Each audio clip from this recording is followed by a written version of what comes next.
Bulchiinsa magaalaa Finfinneetti bakka bu'oota kutaalee hawaasaa garaagaraa waliin mari'atamaa tureera. Waltajjiin marii xumuraa 11ffaan bakka bu'oota dargaggoota magaalattii waliin yaadannoo injifannoo Adawaatti taa'ameera. Marichis mata duree gahee dargaggootaa badhaadhina hunda galeessaaf jedhuun taa'ame. Dargaggoonni maricha irratti hirmaatan dargaggoon magaalaa Finfinnee bakka oolmaa fi wiirtuuwwan ga'umsi itti horatamuu dhabuun rakkachaa tureera jedhan. Amma garuu hojiilee hojjetamaniin dargaggoo wiirtuuwwan haaraa ijaaraman kana keessa ooluun araada garaagaraaf akka hin saaxilamne taasiseera jedhan. በርካታ ስራዎች እንደ ክፍለ ከተማችን ያየንበት ነገር አለ። akka kutaa magaalattis ta'ee akka magaalaatti hojiilee misoomaa baay'ee argineerra. Nuti akka dargaggootatti hojiilee kana ni dinqisiifanna. Finfinneen miidhagdee ifaa jirti. Kana nuyi miti warri biyya alaatu dhugaa ba'aa jiru.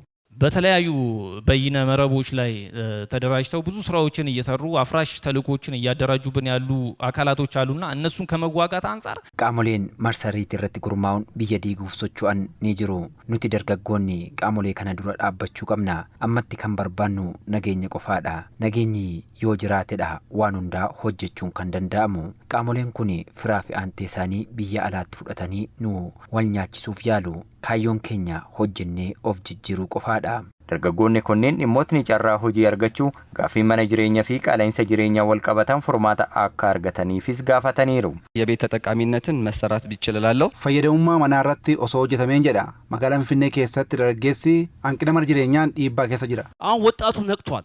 አልባሌ አሉባልታና አሉባሌ ፖለቲካ dargaggeessi magaalaa Finfinnee dammaqeera. Oduu dharaa fi siyaasa sobaan afarfamuuf gurra kennuu dhiiseera. Nuti waan magaalaa keenya keessatti hojjetamaa jiru ijaan argaa jirra. Mootummaa waliin hiriirree hojjechuu barbaanna. Garuu carraan hojii osoo bal'inaan uumame gaariidha. አዲስ አበባ ለጸብና ለውከት አትመችም። Finfinneen jeequmsaa fi hin mijattu.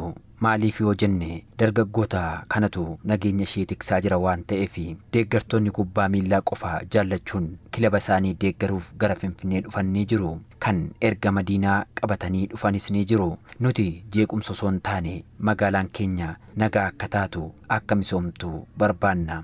Hoogganaan biiroo dargaggoo fi ispoortii magaalaa Finfinnee obbo Balaa Dejan jijjiiramanas fayyadamummaa dargaggootaa mirkaneessuuf hojii bal'aan hojjetameera jedhan. የወጣቶች ኢኮኖሚያዊ ተጠቃሚነት የስራ ዕድል ፈጠራ ላይ fayyadamummaa dargaggootaa gama carraa hojii uumuun hirmaannaa siyaasaan hojii bal'aan hojjetameera. Dargaggoon hojii osoo hin tuffatin gara hojiitti akka galu ilaalcha irratti leenjiin adda addaa kennamaa tureera. Rakkoo bakka oolmaa dargaggootaa wal qabatee magaalattiitti ture furuuf jijjiiramaanas bakki oolmaa dargaggootaa 1400 ol ijaaramaniiru. Kantiibaan magaalaa Finfinnee aadde Adaanech Abeebee dargaggoonni abdii fi humna biyyaati. Kanas qabatamaan hojii misoomaa hojjetaman keessatti hirmaachuun agarsiisaa akka jiran ibsaniiru. ወጣቶች የሀገር ተስፋዎች እምነት የሚጣልባችሁ የሀገር ጉልበት የሀገር ኩራትም ናቸው። dargaggoon abdii humnaa fi kabaja biyyaati. Dargaggoonni dhimma biyya isaanii irratti hubannoo gahaa qabaachuu qabu. Dhimmoota biyyaa uummata fayyadanii fi kan hin fayyadne adda baasuun beekuun ijaarsa biyyaaf murteessaadha. Hojii misooma magaalattii keessatti hojjetaman keessatti hirmaachuun gaachana nageenyaa magaalattii ta'uun gumaachi bahachaa turtan olaanaadha. Rakkoo hojii dhabdummaa furuuf tattaaffii olaanaan taasifamuu kan himan kantiibaa Adaanech baatii 9 darbanitti carraan hojii namoota 300,000 fi 10,000 oliif uumameera jedhan. Kana keessaa harki caalu dargaggoota ta'uus kaasan.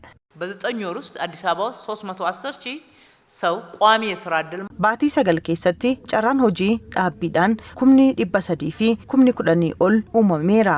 Kana keessaa harki caalu dargaggootadha. Qacarriin hojjetaa dhaabbateera kan jettan qacarriin hin dhaabbanne. Dargaggoota gurmaa'uun hojiitti galaniif liqaan birriin biliyoona 2 fi miiliyoona 900 ol kennameera.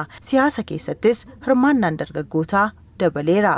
Gaaffii mana jireenyaa walii wal qabatee hawaasni magaalattii kaasu furuuf bara baajataa dhufu bulchiinsi magaalattii dhimma xiyyeeffannoo taasifatu ta'a jedhan kantiibaa Adaanech.